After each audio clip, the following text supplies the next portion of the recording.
নমস্কার, আমি রিমঝিম। আর আজ আমি এসেছি ব্রেনস অন এয়ার ইউটিউব চ্যানেলে, যেখানে প্রতিটি শব্দ বয়ে আনে এক নতুন অনুভূতি। আজ আমি আমার জীবনে ঘটে যাওয়া এক ঘটনা আপনাদের সামনে তুলে ধরব। আজ দোল পূর্ণিমা, আর আমি চাই এই দোল পূর্ণিমার তিথিতে সবার জীবন রঙিন হয়ে উঠুক। কিন্তু সবার জীবনে কি রং ভরিয়ে দিতে পারে এই রঙের উৎসব? আমরা সবাই জানি, বসন্তের কথা বললেই আমাদের মনে পড়ে দোল, যা এনে দেয় সবার জীবনের রং। কিন্তু আদেও কি সবার জীবনে রং আনে, নাকি কিছু জনকে মনে করিয়ে দেয় তার অতীতের কথা, যে অতীত আজও ভুলতে পারেনি? তবে আর দেরি কিসের, চলুন শুরু করি আমার এই জীবনের সত্য ঘটনা, যেটার নাম আমি রেখেছি বসন্তের পরশ। দিনটি ছিল 2016 সালের 23শে মার্চ। সেদিন ছিল দোল পূর্ণিমা। রোদ ঝলমলে এক সুন্দর সকাল। লুচি ভাজার গন্ধ ভেসে আসছিল আমাদের রান্নাঘর থেকে। রেডিওতে বাজছিল নীল দিগন্তে ওই ফুলের আগুন লাগলো। হঠাৎ বাইরে থেকে আবিরের গলার আওয়াজ শুনতে পেলাম। রিমঝিম, ওই রিমঝিম, বাড়িতে আছিস? কি রে, দোল খেলবি না এবারে? দোলে আমি আমার প্রিয় বন্ধু আবিরের সাথেই দোল খেলতাম।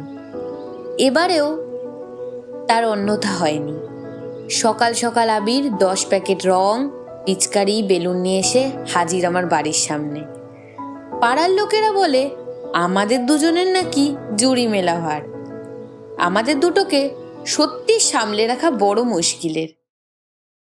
কি রে, সব মনে করে এনেছিস তো, যা যা বলেছিলাম আনতে? আরে হ্যাঁ রে, তুই বলেছিস আনতে, আর আমি আনতে ভুলে যাব? এটা কি কখনো হয়েছে? থাক থাক, এই চ চ, এবার বেলুনগুলোতে রং ভরতে হবে তো।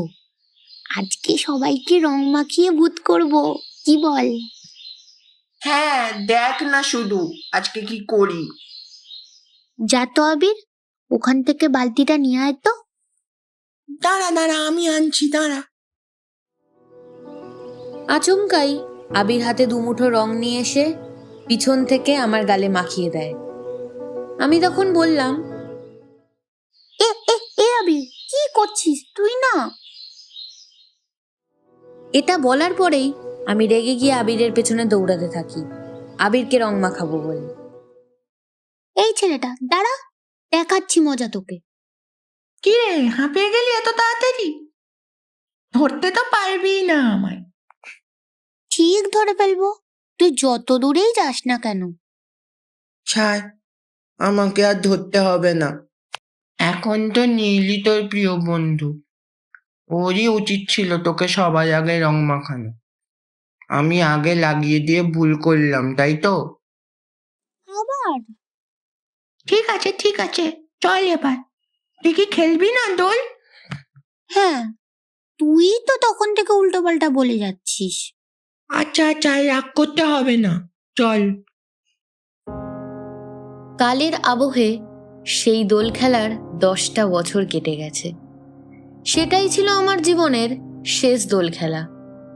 এরপর আমি আর কোনোদিনও রং খেলিনি, কারণ আবির আমার জীবনের সব রঙগুলো নিয়ে এক দূর দেশে পাড়ি দিয়ে দিয়েছে, যেখান থেকে আবির চাইলেও আর কোনোদিন ফিরে আসতে পারবে না। ক্লাস 4-এর সেই ছোট্ট আমি কখনো চাইলেও ভুলতে পারবো না আমার সেই শেষ দোল খেলাটা। এখন অবশ্য সেই ছোট্ট আমি অনেক বড় হয়ে গেছি, কলেজের প্রথম বর্ষে পড়ছি। কিন্তু প্রতিবার দোল এলেই আমার স্মৃতিগুলো যেন আমাকে নতুন করে ভাবতে বাধ্য করে। আমার মনে হয় কেউ হয়তো একদিন হঠাৎ করে আসবে আর এসে আমার বিবর্ণ দিনগুলোকে ভুলিয়ে দিয়ে নববসন্তের পরশে রঙিন করে তুলবে। আমার জীবনে কি সত্যিই সেই দিন আসবে? আমি অপেক্ষায় রইলাম সেই দিনটার জন্য।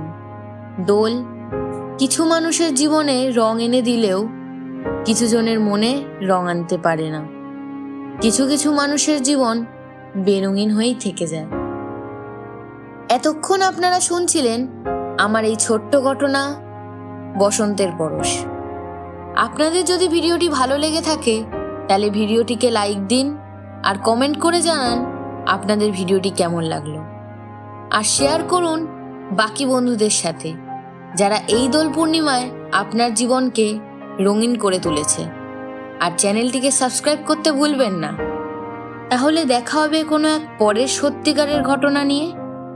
ততক্ষণ অবধি শুনতে থাকুন ব্রেনস অন এয়ার, যেখানে প্রতিটি শব্দের পরশ বয়ে আনে এক নতুন অনুভূতি।